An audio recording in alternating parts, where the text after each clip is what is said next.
الحمدللہ والصلاۃ والسلام علی رسول اللہ۔ السلام علیکم ورحمۃ اللہ وبرکاتہ۔ بسم اللہ الرحمن الرحیم۔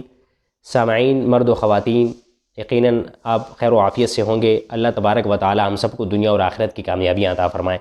آج کی جو حدیث ہے تسبیح، تحلیل اور تقدیس، حضرت بیضہ بنت یاسر جو کہ اپنی دادی حضرت یسیرہ رضی اللہ تعالی عنہا سے یہ حدیث روایت کرتی ہیں کہ یہ وہ خاتون ہیں کہ جنہوں نے اللہ کے رسول صلی اللہ علیہ وسلم کے ساتھ ہجرت کی، یعنی انہوں نے اسلام کی خاطر مکہ سے مدینہ ہجرت کی۔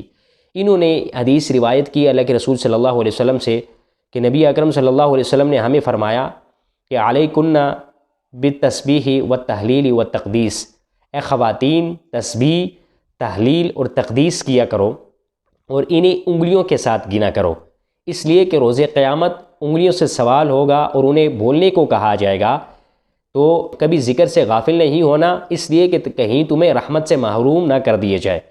اب حدیث میں یہ بیان کیا گیا خواتین کو کہ تم تسبیح کیا کرو۔ تسبیح سے مراد سبحان اللہ، تحلیل سے مراد لا الہ الا اللہ، اور تقدیس سے مراد سبحان الملک القدوس سبوح قدوس ربنا ورب الملائکۃ والروح۔ یہ وہ کلمات ہیں تسبیح، تحلیل اور تقدیس۔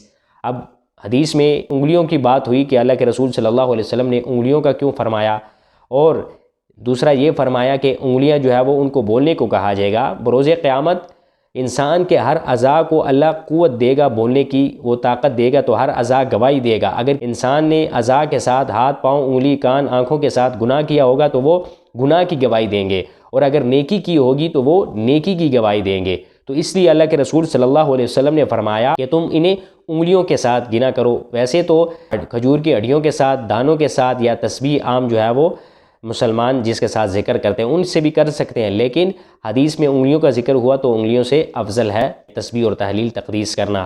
اور یہ حکم مردوں کے لیے بھی ہے، خواتین کا اس لیے کیونکہ روایت کرنے والی جو ہیں وہ خاتون ہیں، انہوں نے اللہ کے رسول صلی اللہ علیہ وسلم سے یہ حدیث روایت کی۔ تو اللہ تبارک و تعالی ہمیں اسلام پر صحیح معنوں میں عمل پیرا ہونے کی توفیق عطا فرمائے۔